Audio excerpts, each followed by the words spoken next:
Fala pessoal, tudo bom? Eu sou o Bruno e no vídeo de hoje eu vou falar um pouco sobre o planejamento de médio prazo, tá?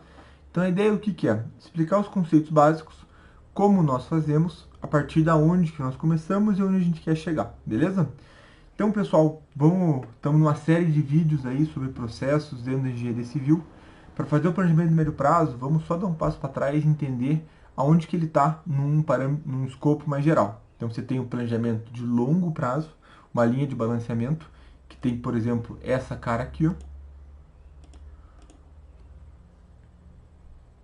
Enquanto vai abrindo linha de balanceamento, você tem uma linha de balanceamento que ela vai mostrar todas as atividades. Deixa eu diminuir esse cara bonito aqui pro canto. O, então você tem desde o começo da obra até o final da obra. Aqui nós estamos usando a ferramenta Agilin. E você tem o planejamento de curto prazo. Então, o planejamento de curto prazo, a gente vai vir aqui, ó, vamos ver o planejamento de curto prazo dessa mesma obra, do Mosini, onde você tem um detalhamento dia a dia, semana a semana do que está acontecendo. A gente já falou sobre linha de balanceamento, vamos falar no próximo vídeo sobre planejamento de curto prazo. E a coisa mais importante entre uma coisa e outra, que inclusive é no processo de amadurecimento Lean, é o que menos se dá bola, é o que mais demora para você criar uma cultura, é justamente o planejamento de médio prazo, que conecta o longo prazo ao curto prazo. Então, qual que é a ideia aqui? Nós vamos fazer um planejamento de médio prazo da obra Mosini. Esse é um planejamento que vai começar agora, em outubro. Então, cadê? Outubro de 24. Em outubro de 24, nós estamos fazendo estaca de contenção corretamente, né? Lembrando que a primeira coisa sempre é você manter a tua linha de balanceamento atualizada, né? Então, isso aqui já foi feita uma medição, já foi feita uma reprogramação, está escrito aqui, última reprogramação, e com a linha de balanceamento atualizada, a gente pode ir para o médio prazo. E depois, quando a gente chegar no curto prazo, com o curto prazo atualizado, a gente pode ir com o médio prazo atualizado, a gente pode ir para o curto prazo. Não adianta pular as etapas, tá? Então, a gente vai fazer um planejamento, mas num horizonte de 3 meses. Então, outubro, estaca de contenção, novembro, escavação e tirante, e dezembro, estacas de fundação. Dá para ver que estacas de fundação vai ali até janeiro, beleza? Então, vamos abrir aqui esse documento. O engenheiro dessa obra já fez o primeiro planejamento de médio prazo. Então a gente vai vir aqui, Mosini, planejamento controle, médio prazo, 3, setembro, janeiro. Aqui o nome está errado, né? Eu vou até mudar, na verdade. Isso aqui não é setembro, isso aqui é outubro a janeiro, tá? E eu sei que tem alguns errinhos na maneira que ele fez isso daqui, que eu vou aproveitar para a gente pontuar aqui. Então deixa eu puxar dessa tela para essa tela aqui. Vamos mudar aqui para gráfico ligante, que é onde está mesmo. Essa aqui é a cara de um planejamento de longo prazo. Pronto, tá? Deixa eu só mudar a tabela, ó, tabela de entrada, que é a tabela padrãozinha do Microsoft Project, beleza?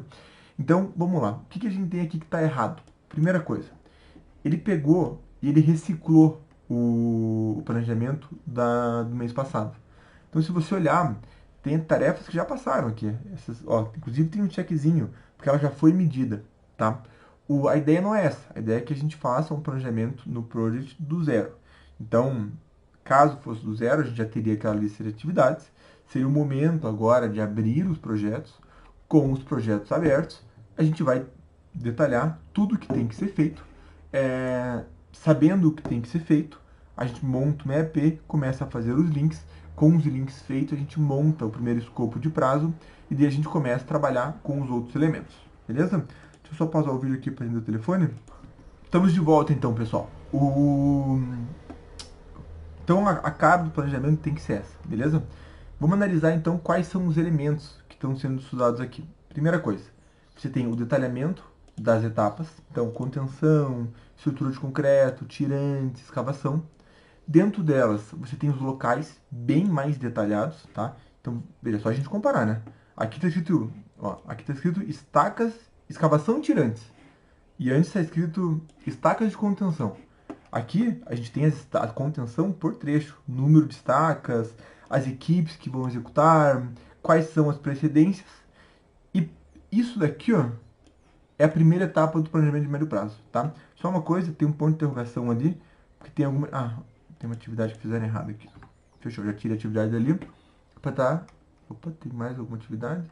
Tem. Ah, tá, ele lançou isso aqui, mas não terminou. Deixa eu excluir também. Tá? Então, a primeira coisa a fazer é montar a IAP, colocar as durações, colocar os links, beleza? Isto feito, algumas ferramentas bacanas que vale a pena usar. A gente gosta muito de usar esse diagrama de relações, tá? Então, às vezes, está no meio de uma atividade, você quer saber o que vem antes, quer saber o que vem depois, tá vendo? Aparece o que vem antes, aparece o que vem depois, dá para você ter uma ideia bem global das atividades. Tá tudo certo, o planejamento tá feito, ele tá linkado entre si, você tem algo com essa cara aqui, ó. Eu acho que no diagrama de isso, com essa cara aqui, ó, que mostra o diagrama, o que vem antes, o que vem depois, todas as restrições ainda não. Todos os links, a gente pode partir para a segunda parte, que é justamente a definição de quem vai executar, né? Então, quem serão os recursos usados. Então, a gente vai vir aqui para a grande de controle agora. Fechar esse troço aqui. Quem serão os recursos adotados e ainda quais são as restrições disso, beleza?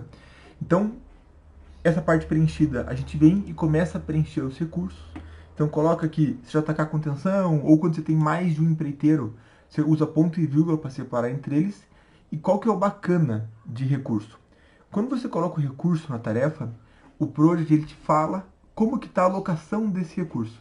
Então se você vier aqui, se você vier aqui, acho que é bem planejador de equipes. Ele abre essa visualização. Olha que visualização bacana para você ver junto com o empreiteiro. Então você tem aqui uma escala temporal, você tem aqui uma escala com os empreiteiros, e você vai correndo a linha do tempo e vai mostrando o que está planejado, inclusive o que não está planejado. Ó, tem 12 tarefas que não estão atribuídas para ninguém. Por que elas não estão atribuídas? Ó, elas não estão atribuídas porque não tem empreiteiro que vai executar ou por um erro de planejamento?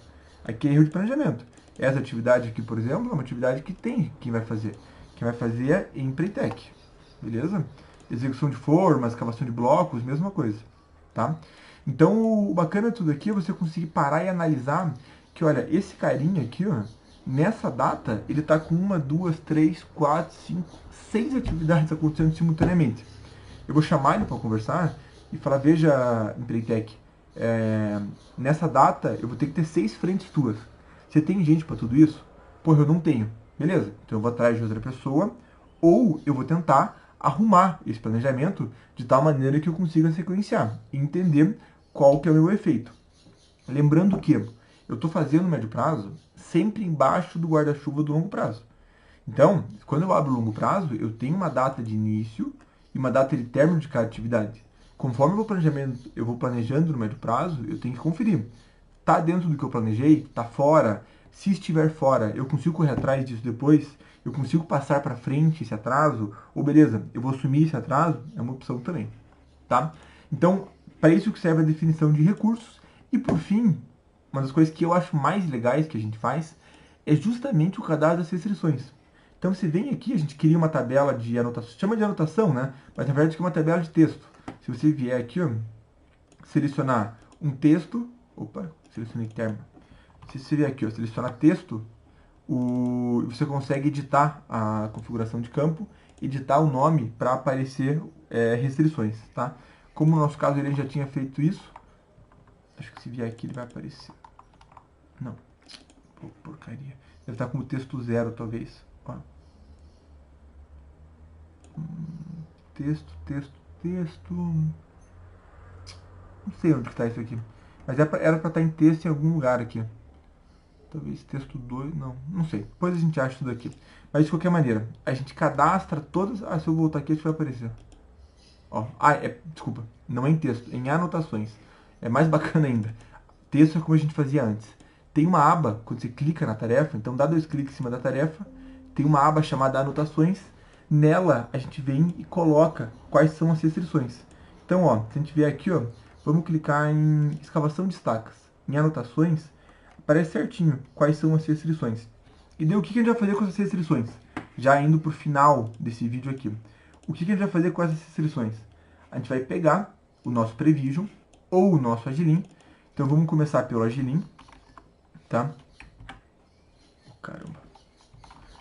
Vamos começar pelo Agilin. Deixa eu voltar isso aqui para cá.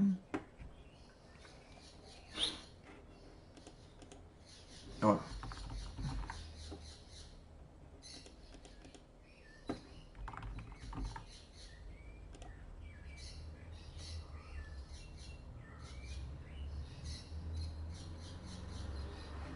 Enquanto isso, eu vou abrindo o Prevision também, para mostrar como que faz a mesma coisa no Prevision. Tá? Enquanto carrega o Agilin, vamos fazendo no Prevision.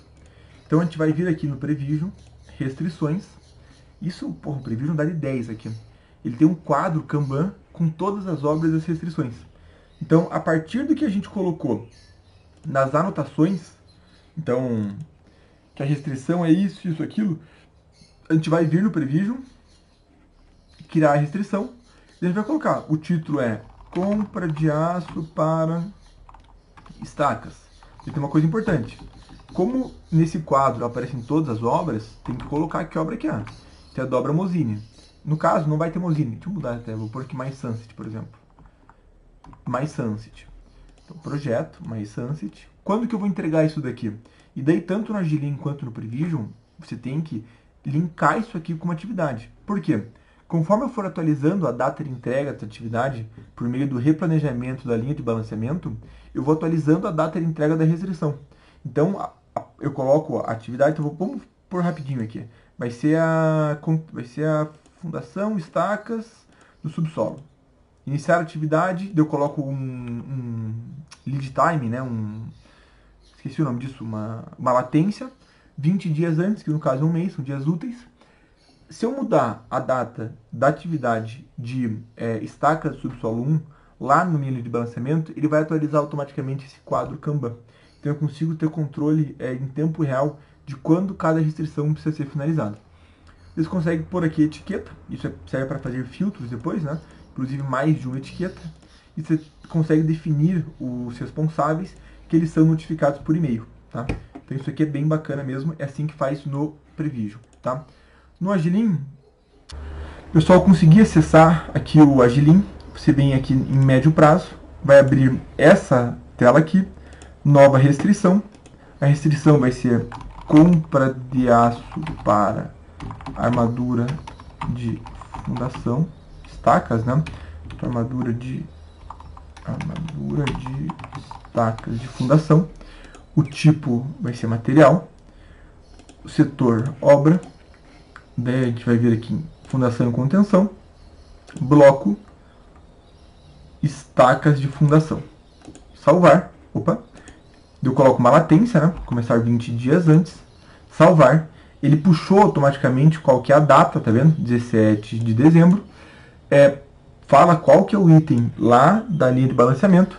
Se eu der um cadastrar, a falta por responsável, né? Se eu der um cadastrar aqui, ele vai criar essa atividade, tá bom? Então tinha ficado faltando esse item aqui do Agilin.